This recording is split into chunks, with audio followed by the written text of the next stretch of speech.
Welcome to Now in the 90s, where we look at the game releases of 30 years ago today. This week, a now yearly explosive mascot, some portable Castlevania, sort of, and an arcade game makes its way home. Hi, I'm your host Jared, and today is March 24th, 1993.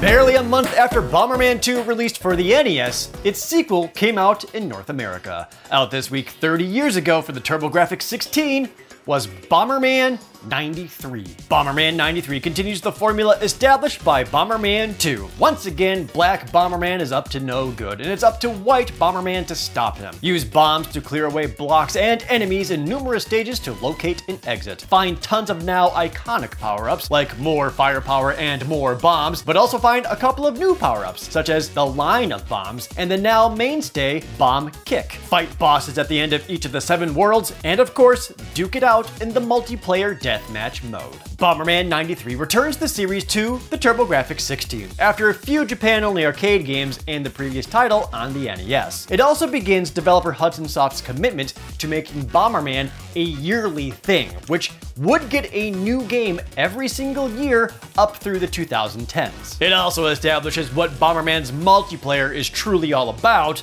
blowing up your friends. The TurboGrafx-16 was the first console of any kind to have a multi-tap peripheral, and Bomberman finally took use of it, allowing for multiplayer matches of up to 5 players. And if you don't have that many friends or controllers, there was also an option to face off against computer opponents. They also committed to the multiplayer mode by going from a single stage to play on to 8. To further showcase the popular multiplayer mode, Hudson Soft also created Bomberman 93 Special Edition. This alternate version of the game removes the single player mode entirely, and only the multiplayer can be selected with no option for computer opponents. It was never commercially sold, and it's unclear of exactly how and when and where these special editions were even used. Some were used for demo kiosks, others were used for tournaments showcasing the game in Osaka, Japan. It's estimated that only about 1,000 copies of this special edition exist in the world.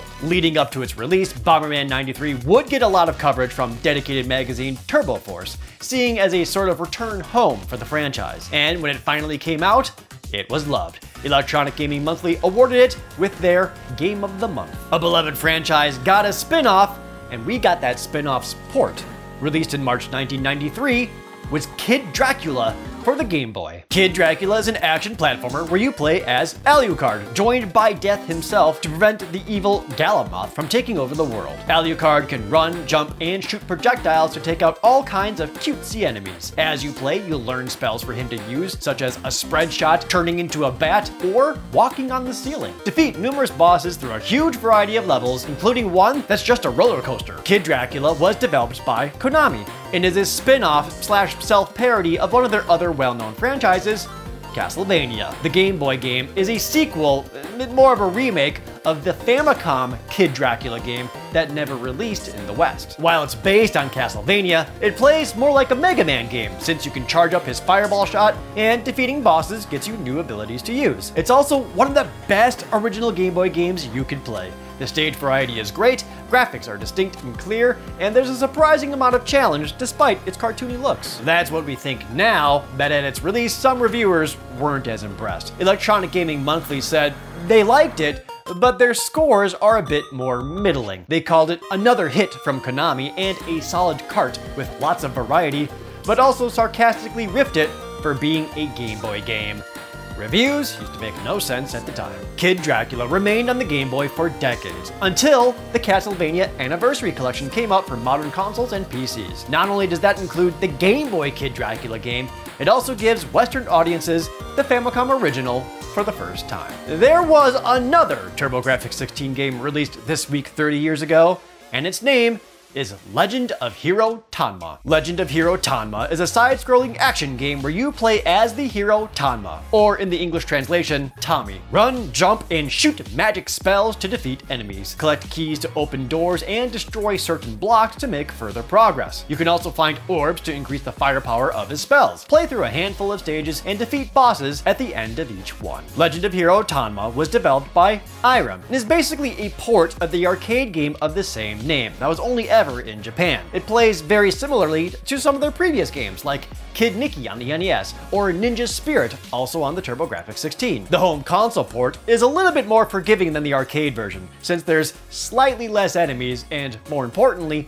they got rid of the time limit for each level. Make no mistake though, literally, since it's one of those games where a single hit kills you. Interestingly, at some point, there was going to be an NES port of Legend of Hero Tonma. Screenshots of the Famicom Disk System version of the game were shown in Japanese gaming magazines, and some of them had supposedly seen video footage suggesting a 1990 release. However, that version got canceled for whatever reason. Without a whole lot of TurboGrafx-16 games coming out in the days, Tonma did get a fair amount of coverage. Electronic Gaming Monthly showcased the game in issue 44, but they never ended up reviewing the game at all. GamePro magazine did, however, in issue 45, where they called it appealing for younger players with some sudden difficulty spikes in the middle of it. The biggest knock that I could give to Legend of Hero Tonma was it was a fully priced game that you could beat in about 12 minutes. And as for everything else this week, here's Editor Dylan.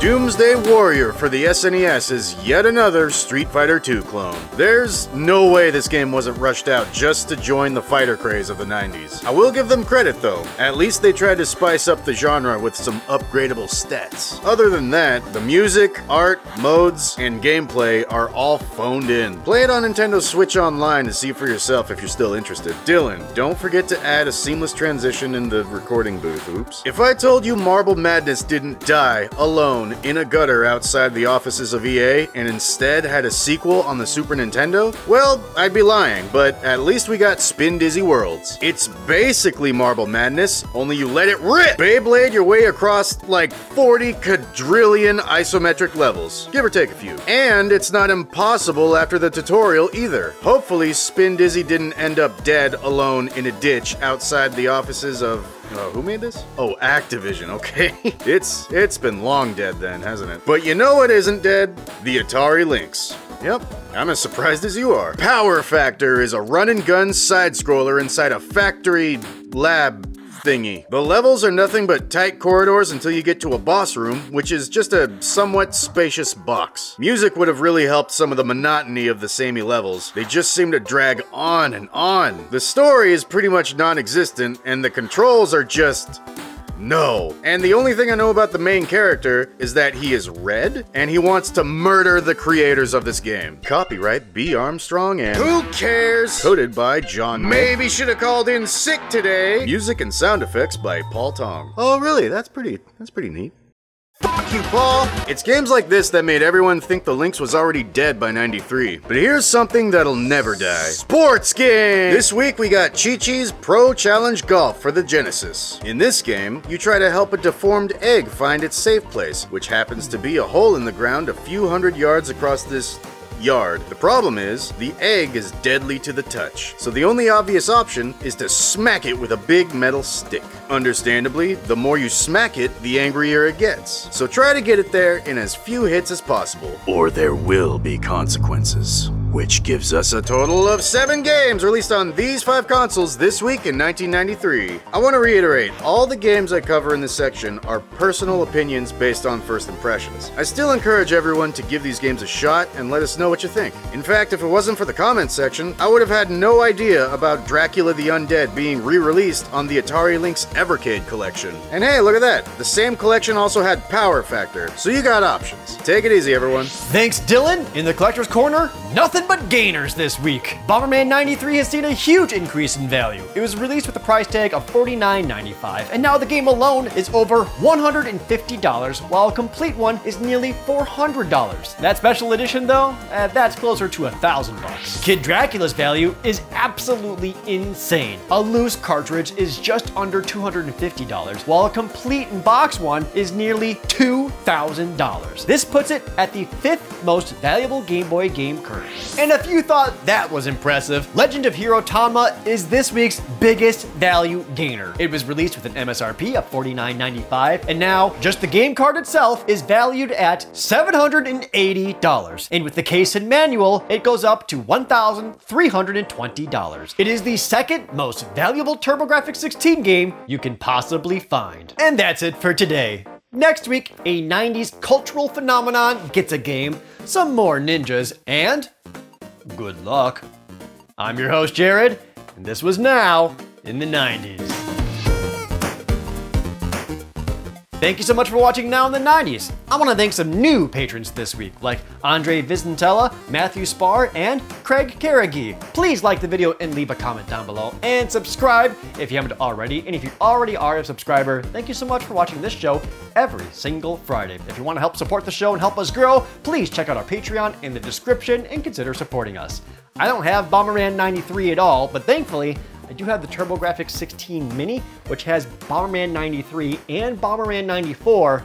Sadly though, no Hero of Tonma. I guess I'll also start a Kickstarter campaign so that I can afford a copy of that. You in?